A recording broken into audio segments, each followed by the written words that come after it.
La defensa heroica dels col·legis electorals i les urnes van donar un encàrrec precís al Parlament de Catalunya per tal de proclamar la República Catalana.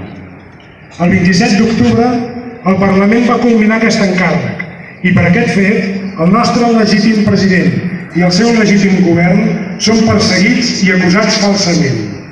I ara privats de llibertat, sense tenir les més mínimes garanties per part d'una justícia espanyola totalment parcial i mancada de la necessària separació de poders.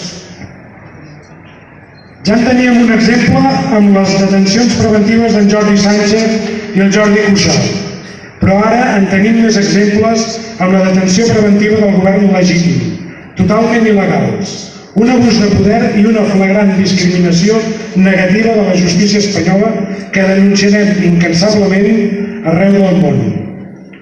L'actuació d'avui suposa una nova demostració de la manca de qualitat democràtica que viu l'estat espanyol.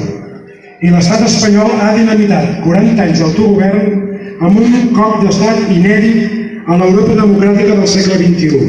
Sota l'aparença de l'estat de dret, el govern del PP, amb la complicitat del Partit Socialista i de Ciudadanos, han cessat tot un govern legítim,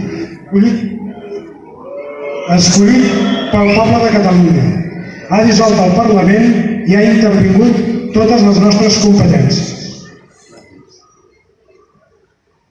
Mai abans, des de la fi del règim franquista, Catalunya havia patit una repressió i una vexació d'aquestes característiques.